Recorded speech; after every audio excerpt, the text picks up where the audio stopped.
Jeremiah 47 अध्याय फिलिस्तिया मानक विरुद्ध दिव्यवाणी। फारो गासा को अधिकार करिथिबा पूर्वरु फिलिस्तिया मानक संबंध रे प्रवक्ता जेरेमिया को प्रभुଙ୍କ द्वारा कथित वचन प्रभु कहंती, देख उत्तर दिगरु एक जलराशि उठे, ताहा उच्चस्थित प्रवाह रे परिणत हेबो। देश तथा तन्मध्यस्थ सबुकिछि ओ नगरी तथा तन्मध्यवासी समस्ते ताहा द्वारा निम्नग्न हेबे। लोके क्रंधन करिवे, देशवासी माने विलाप करिवे।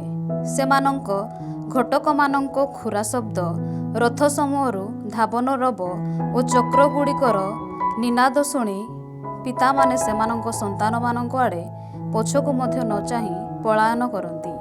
सेमानंक हस्त सबु सेहीपरि दुर्बल होई जाइअछि। फिलिस्तिया मानंकु विनाश करिबा ओ तीर सीदन तथा से समस्तर बंधु मानंकु उच्छेद करिबा पाई निरूपित दिवस आसीअछि। काप्तर उपकूल रे अवशिष्ट रहुथिबा फिलिस्तिया मानंकु प्रभु विनाश करंती। गासा शून्य हेला, आस्केलन विनाश हेला। आनाकिम रहे अवशिष्ट जनता, तुम्भे माने आउ केते काल निजकु क्षत विक्षत करिब। प्रभुंकर हे खड्ग, तुम्भे केबे शांत हेबो? तुम्भ कसरे तुम्भे रुह ओ विश्राम नै तुम्भे निष्कळ हुओ। प्रभु ताहांकु एक निर्देश देई अछंती, ताहा किपरि शांति होई पारिबो। आस्कलन तथा समुद्र तट देश विरुद्ध प्रभु ताहांकु पठाई अछंती। जेरेमिया 48 अध्याय मोआब विरुद्ध दिव्यवाणी। इस्राएल रो ईश्वर सेनाधीश प्रभु मोआब संबंध रे एहा कहंती, नेबोकुधिक ताहा विजन होइअछि, किरियाथयीम अपमानित होइअछि, ताहा अधिकृत दुर्ग विश्वस्त होई निंदित होइअछि। मोआब रो सुनाम आउ नाही। सेमाने हेसबोन रे ताहा विरुद्ध रे अनिष्ट योजना कले। आउ ताहा जेपरि एक जनता सदृश न रहे, तो निमंते आमे ताहा उच्छेद करिबा। हे बातुल लोके, तुम्हे माने मध्य नीरव कराजिबो ओ खड्ग तुम पश्चात धावन करिबो। शुण, शून्यता तथा महाविनाश बोली कहुथिबा एक क्रंधन स्वर होराइमरु मुखरित हुए। मोआब विनाश हेला, सोआर पर्यंत एका विलाप स्वर शुणा जाए। विलाप करि सेमाने लुहिथर उठाणिया अंचल देई हारण करंती। हरनाइमर गड़ानिया अंचल रे सेमाने विनाशर क्रंधन स्वर शुणिबाकु पळाइले। पलायन पूर्वक तुम्भे माने निज निजकु रक्षा कर। मरुभूमिर वन्यगर्धब सदृश धाओ, जेहेतु तुम्भे दुर्ग समूह तथा धन संपद रे आस्था रखिछ। जेहेतु तुम्हे अधिकृत हेब एवं जाजक वृंद ओ शासक मानक समेत कमेश निर्वासित हेब। प्रभु जेपरि कहिअछंती, तद अनुजाई संहारक समस्त नगरी आक्रमण करिब, गोटिए नगरी मध्य रक्षा पाइब नाही। उपत्यका विनाश हेब ओ समतल अंचल विश्वस्त हेब। मोआबंकु दुई पक्ष दान कर, ताहा तोड़ी जाऊ। बासहीन होई ताहार नगर सकल विजन हेब। बासहीन होई ताहार नगर सकल विजन हेब। आलस्यता पूर्वक जिए प्रभुंको कार्य करे, से अभिशप्त। जे निज खड्गकु रक्तपातरु निवृत्त करे, से अभिशप्त। मोआब निज यौवन कालरु सुख भोगिथिले। मध्य काठी प्रति से अनुरक्त एक पात्ररु अन्य पात्रकु से काढ़ी दियागला नाही, किंबा केबे हे निर्वासित होई नथिला। सुतरां ताहार अभिरुचि तिष्ठि रहे ओ ताहार बासन परिवर्तन हेला नाही। सुतरां प्रभु कहंती, एपरि दिन सबु आसुअछि, जेबे जेउ माने ताहांकु ढाली देबे, सेमानंक हस्तरे मु ताहा समर्पण करिबि। सेमाने ताहार पात्र सबु शून्य करिबे ओ कलश समूह को खंड खंड करिबे। जहा उपरे इस्राएल आस्था स्थापन करिथिला, सेई बेथेल संबंध रे इस्राएल जेपरि लज्जित हेला, सेपरि मोआब केमोस संपर्क रे लज्जित हेबो। तुम्हे माने किपरि अभिमान पोषण करी କହିପାରିବ ଯେ ଆମେ ବୀର ତଥା ଯୁଦ୍ଧ ପ୍ରବୀଣ ବ୍ୟକ୍ତି। ସେନାଧୀଶ ପ୍ରଭୁ କହନ୍ତି, ରାଜା କହନ୍ତି, ମୋଆବ ଓ ତାହାର ନଗର ଗୁଡ଼ିକର ସଂହାରକ ଆସିଅଛି। ତାହାର ଯୁବକମାନଙ୍କ ମଧ୍ୟରୁ ବୀରମାନେ ନିହତ ହେବା ପାଇଁ ସମର୍ପିତ। ମୋଆବର ଦୁର୍ଗତି ସନ୍ନିକଟ, ତାହାର ଯନ୍ତ୍ରଣା ଶୀଘ୍ର ଆସେ।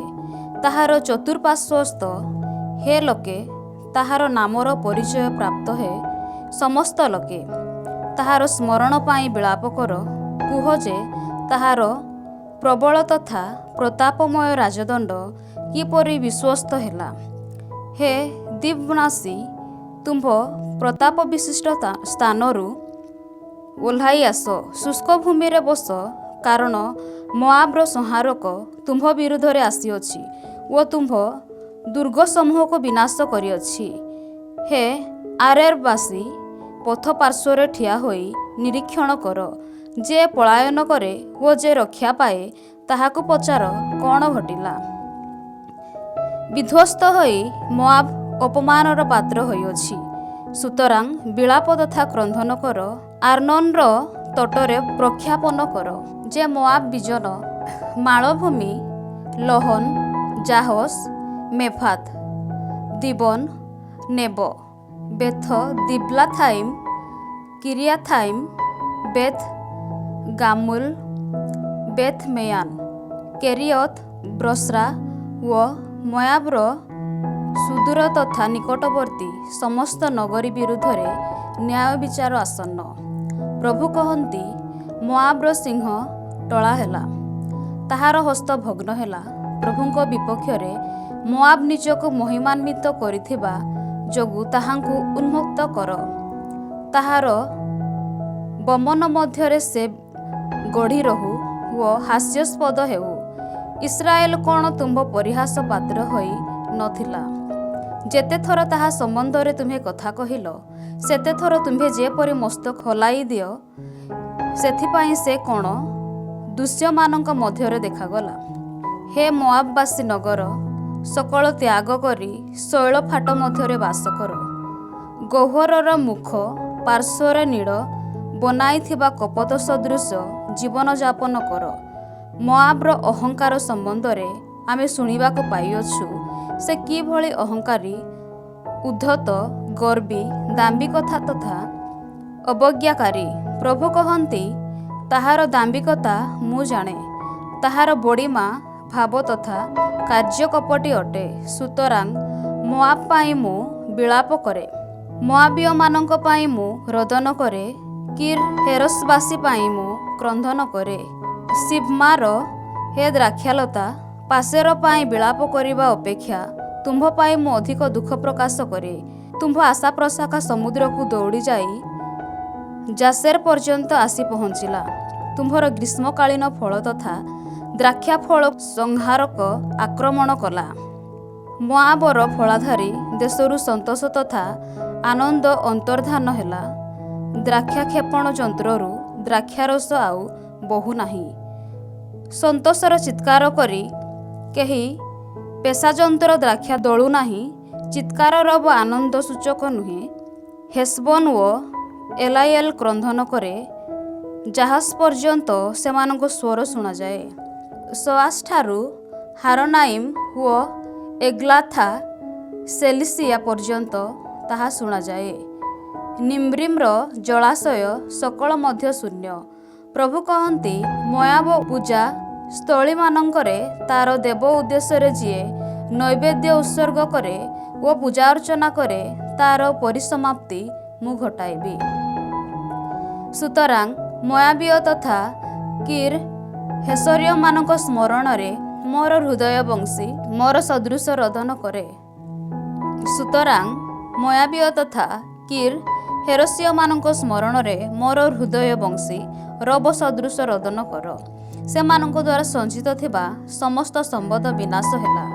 ସମସ୍ତେ ନିଜ ନିଜ ମସ୍ତକ ଲୁଣ୍ଠିତ କରିଅଛନ୍ତି, ଦାଢ଼ି କ୍ଷୌର କରିଅଛନ୍ତି, ହସ୍ତ ସବୁ କ୍ଷତବିକ୍ଷତ କରିଅଛନ୍ତି ଓ କଟିରେ ଚଟବସ୍ତ୍ର ପରିଧାନ କରିଅଛନ୍ତି। ମୋଆବର ଗୃହ ଛାତ ଉପରେ ଓ ଛକସ୍ଥାନମାନଙ୍କରେ ବିଳାପ ସ୍ୱର ବ୍ୟତୀତ ଅନ୍ୟ କିଛି ଶୁଣାଯାଇ ନାହିଁ। କାରଣ ପ୍ରଭୁ କହନ୍ତି ଯେ ଯାହା ପାଇଁ କେହି କେବେ କୌଣସି ଦୃଷ୍ଟି ନ ଦିଏ ସେହିପରି ଏକ ମାଟିଆ ପରି ମୁଁ ମୋଆବକୁ ବିଶ୍ୱସ୍ତ କରିଅଛି। ତାହାର ଭଗ୍ନ କେତେ ଅଚିନ୍ତନୀୟ, ସେମାନଙ୍କର ବିଳାପ କେତେ ମର୍ମସ୍ପର୍ଶୀ। ଲଜ୍ଜାବୋଧ ପୂର୍ବକ ମୋଆବ କିପରି ପଶ୍ଚାତ୍ପଦ ହୁଏ, ଚତୁର୍ଦ୍ଦିଗବାସୀମାନଙ୍କ ପାଇଁ ମୋଆବ ଉପହାସ ତଥା ଆତଙ୍କର ପାତ୍ରରେ ପରିଣତ। ପ୍ରଭୁ କହନ୍ତି, ଉତ୍କୃଷ୍ଟ ପକ୍ଷୀ ସଦୃଶ ଅତି ବେଗରେ ଉଡ଼ୁଥିବା ଜଣେ ବ୍ୟକ୍ତି ଉଡ଼ି ଆସିବ, ତାର ପକ୍ଷକୁ ସେ ମୋଆବ ବିରୁଦ୍ଧରେ ବିସ୍ତାର କରିବ। ନଗରଗୁଡ଼ିକୁ ସେ ଅଧିକାର କରିବ ଓ ଦୁର୍ଗ ସକଳକୁ ସେ କରାୟତ୍ତ କରିବ। ପ୍ରସବ ବେଦନାଗ୍ରାସ୍ତି ନାରୀ ସଦୃଶ ମୋଆବର ଯୋଦ୍ଧାମାନେ ସେହିଦିନ ବ୍ୟତୀତ ହେବେ। ମୋଆବ ବିନାଶ ହେବ। ମୋଆବ ନିଜକୁ ପ୍ରଭୁଙ୍କ ବିରୁଦ୍ଧରେ ମହିମାନ୍ୱିତ କରିଥିବା ଯୋଗୁଁ ସେ ଆଉ କେବେ ଏକ ଜନତା ସ୍ୱରୂପ ତିଷ୍ଠି ରହିବ ନାହିଁ। ହେ ମୋଆବବାସୀ, ପ୍ରଭୁ କହନ୍ତି ଯେ ତୁମମାନଙ୍କ ସମ୍ମୁଖରେ ଭୀତ, ଗର୍ତ୍ତ ତଥା ଫାଶ ଉପସ୍ଥିତ କରାଯାଇଅଛି। ଯିଏ ଭୀତ କଳରୁ ପଳାୟନ କରିବ ସେ ଗର୍ତ୍ତରେ ପଡ଼ିବ ଓ ଯିଏ ଗର୍ତ୍ତରୁ ବାହାରିବ ସେ ଫାଶରେ ପଡ଼ିବ। ପ୍ରଭୁ କହନ୍ତି ଯେ ମୋଆବର ବିରୁଦ୍ଧରେ ନିର୍ମିତ ଦଣ୍ଡର ବର୍ଷରେ ମୁଁ ତାହା ପାଇଁ ଏ ସମସ୍ତ କାର୍ଯ୍ୟ ଘଟାଇବି। ପଳାତକମାନେ ହେଶବୋନର ଛାୟା ତଳେ ଦୁର୍ବଳ ହୋଇ ଠିଆ ହେଲେ, କାରଣ ହେଶବୋନରୁ ଏକ ଅଗ୍ନି ଓ ସିହୋନର ଗୃହରୁ ଏକ ଅଗ୍ନିଶିଖା ନିର୍ଗତ ହେଲା। ତାହା ମୋଆବର କପାଳକୁ ଓ କଳହକାରୀମାନଙ୍କ ମସ୍ତକକୁ ବିନଷ୍ଟ କଲା। ହେ ମୋଆବ, ତୁମକୁ ଧିକ୍! କସ୍ମେସର ଜନସମୂହକୁ ନିଶ୍ଚିହ୍ନ! ତୁମ ପୁତ୍ରମାନେ ଦାସ ରୂପେ ଧୃତ ଓ ତୁମ କନ୍ୟାମାନେ ନିର୍ବାସିତ। ତଥାପି ପ୍ରଭୁ କହନ୍ତି ଯେ ଅନ୍ତିମ କାଳରେ ମୋଆବର ଐଶ୍ୱର୍ଯ୍ୟ ମୁଁ ପୁନଃସ୍ଥାପନ କରିବି। ଏପର୍ଯ୍ୟନ୍ତ ମୋଆବ ସମ୍ବନ୍ଧୀୟ ନ୍ୟାୟ ବିଚାରଣ ବାଣୀ।